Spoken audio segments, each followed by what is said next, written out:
नमोस्तु महर्षि। सारिका जी पाठ लिया इंदौर। सभी मुनि राजों के चरणों में उसके बाद में तैयार रहेंगे पुलकित जी, अंशु जी, टोंडिया, स्विट्जरलैंड। सभी महाराजों के चरणों में नमोस्तु, सभी क्षुल्लक महाराजों के चरणों में इच्छामि। महाराज जी, अभी मैं पिछले महीने शिखर जी गई थी, तो मैं गुणायतन में हमने काफ़ी समय बिताया।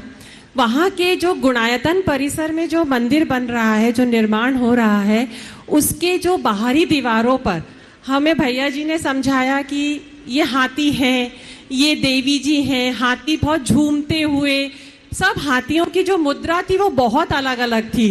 कोई किसी की सूंड ऊंची थी, किसी का अग्रज जो पैर था वो ऊंचा था।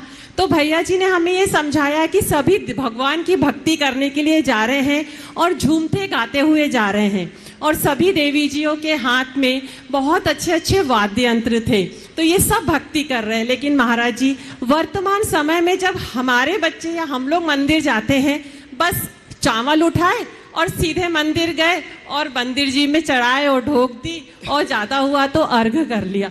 तो महाराज जी, मेरी शंका ये है कि हम अपने बच्चों को और हम लोग कैसे भाव से जाते मंदिर जाते समय हमारे भाव, और हमें कैसी भक्ति करनी चाहिए कि हम जानवरों से तो कम कुछ सीख लें। बहुत अच्छा। नमस्ते महाराज। देखिए, मंदिरों में इन सब चीज़ों का अंकन इसीलिए किया जाता है कि हम कुछ प्रेरणा लें।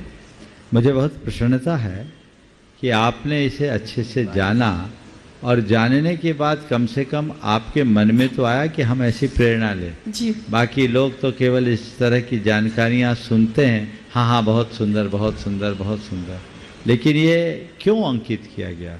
केवल कला, शिल्प और स्थापत्य को बढ़ाने के लिए नहीं, ये सब अंकित किया गया है कुछ बोध पाने के लिए। आपका इस सवाल बहुत महत्वपूर्ण है कि हम लोग इससे क्या प्रेरणा ले। हम मंदिर जाएं तो हम क्यों न झूमें? मैं आपसे कहता हूं, जब तक हम अपनी धर्म की क्रिया को एक रूटीन की तरह करेंगे उसका सही लाभ नहीं मिलेगा, लेकिन अंतर मन से जुड़ के करेंगे तो हमारी रूटीन बदल जाएगी। हमें ये मान करके चलना चाहिए कि मंदिर नहीं जा रहे हैं। आप लोग दर्शन करने जाते हैं ना जी। दर्शन का मतलब क्या होता है? आप मंदिर जाते हैं, दर्शन करने जाते हैं, दर्शन का मतलब क्या होता है? बस प्रभु के सामने, तीन लोग के नास के सामने गए, उनको अर्घ चढ़ा। मतलब क्या है दर्शन का? कि देखना कि जैसा आप में गुण है वैसे हम वो तो में। व्याख्या है। हम दर्शन करने जाते हैं यानी भगवान को देखने जाते हैं। हाँ। ये धारणा ही गलत है।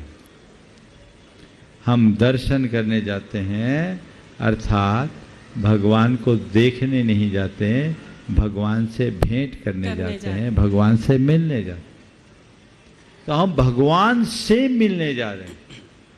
ये भाव दशा यदि मन में आ गई तो रोम रोम अपने आप पुलकित हो उठेगा कि हम भगवान से मिलने जा रहे हैं। मैं आप लोगों से पूछता हूं, किसी अदने से अधिकारी से मिलने जाना हो तो क्या करते हो? सीधे उसके धड़ल्ले से चेंबर में घुस जाते हो? नहीं महाराज। क्या करते हैं? पहले परमिशन लेते हैं, परमिशन लेने के बाद अपनी भाव दशा तैयार करते हैं, सोचते हैं सामने वाले से क्या बोलना, कितना बोलना, कैसा बोलना, है ना? उसके बाद वहां जाते हैं और नपे तुले शब्दों में अपनी बात कहकर लौटते हैं। यही होता है जी। तो एक सामान्य से अधिकारी से मिलने के लिए बिना प्रशिक्षण के हमारी भाव दशा बन जाती है। उसी प्रकार जिस दिन हमारे मन में ये बात बैठेगी कि हम त्रिलोकीनाथ से मिलने जा रहे हैं, अपने आप हाव भाव सुधर जाएंगे। तो हम कहते हैं भगवान के दर्शन करने जाने के लिए हमें भगवान की उपस्थिति का एहसास करना चाहिए और उनसे मिलने की लगन जगनी चाहिए, तो अपने आप आना। नमोस्तु महाराज जी, नमोस्तु।